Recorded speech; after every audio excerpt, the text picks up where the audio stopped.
So so guys, আজকে ভিডিওতে দেখাতে চলেছে কি করে এরকম লেড অ্যাসিড ব্যাটারি বা sealed lead acid battery repair হয়। তো এখানে দুটো 4 ভোল্ট 2 অ্যাম্পিয়ারে ব্যাটারি প্যারালাল কানেকশন দেওয়া আছে, এগুলো সব রিপেয়ার হচ্ছে। এটা হচ্ছে আমার সোলার ব্যাটারি সেট, সবগুলো 12 ভোল্টের আছে। এটা একটা ইনভার্টার, যার ব্যাপারে আমি পরে ভিডিওতে বলে দিব। সো এই সার্কিটটাকে বলে বাক সার্কিট। এটা ইনপুট যেই ডিসি ভোল্টেজ আসছে সেটাকে এই পোটেনশিওমিটার দিয়ে কমানো যায়, বাড়ানো যায় না। মনে করো এখানে 12 ভোল্ট দিচ্ছ, তো এখানে 1.5 ভোল্ট থেকে এনিথিং বিটুইন 12 ভোল্ট পাবা। 12 ভোল্টের বিষয় না। আর যদি হাই ভোল্টেজ সার্কিট লাগে তাহলে বুস্ট।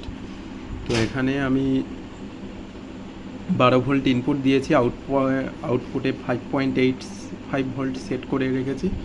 ওটা দিয়ে 4 ভোল্টে ব্যাটারিকে চার্জ দিচ্ছি। তো অনেক কটা ব্যাটারি বেশ ঠিক হয়েছে। এখন যেগুলা ঠিক হচ্ছে না সেগুলা জল পাল্টাতে হবে। তো জল পাল্টানোর নিয়ম হচ্ছে এরকম একটা স্ক্রু ড্রাইভার নিতে হবে, এখান থেকে একটু চাপ দিতে হবে। তো চাপ দিলে ব্যাটারি কম্পার্টমেন্টের যে লিড আছে ওটা খুলে যাবে। এখানে দুটো ক্যাপস পাবা, এগুলা প্রত্যেকটা 1.5 থেকে 1.7 ভোল্ট দিয়ে রাখে। তো দুটো মিলিয়েই ওই 4 ভোল্টের কাছাকাছি একটা ভোল্টেজ পাওয়া যায়। তো এখন এটাকে যদি আমি ফোর্সেপ বা আঙ্গুল দিয়ে এই ব্যাটারি কম্পার্টমেন্টের লিডগুলো খুলে নিতে হবে খুব সাবধানে, যাতে ব্যাটারির আশেপাশে ময়লাগুলো ভিতরে না যায়, তাহলে কিন্তু ব্যাটারি শর্ট হয়ে যেতে পারে। কারণ এটা একটা ইলেকট্রোলাইটিক সলিউশন চেম্বার। আর এরকম একটা 10 ml 12 ml যা সিরিঞ্জ হয় নেবে উইথ নিডল। আর এর মধ্যে আমি আপাতত ডিস্টিলড ওয়াটার ভরে রেখেছি বা ব্যাটারি ওয়াটার। তোমরা যেগুলো ইনভার্টারের জল দাও সেটাই ব্যাটারি ওয়াটার। প্রয়োজনে যদি এগুলা জল না থাকে দোকান থেকে 50 রুপিসে কিনতেই পাওয়া যায়। আমি ওটাই ছোটো 300 ml জলের বোতলে ভরে এনেছি।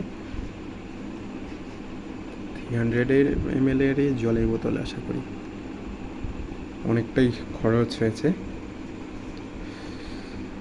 তো এটাকে এখন সিরিঞ্জের মারফতে ভেতরে ভরা হবে সব কটাতেই, যতক্ষণ না উপর দিয়ে উপচে আসে, তারপর চার্জে দেওয়া হবে। আর হ্যাঁ, ব্যাটারিতে জল ভরার আগে সিরিঞ্জ দিয়ে গুতিয়ে একটু ভেতরে স্পঞ্জ থাকে, স্পঞ্জটাকে নরম করে দেবে। কারণ যখন ড্রাই হয়ে যায় এটা হার্ড হয়ে যায় আর অ্যাবজর্পশানটা কমে যায়।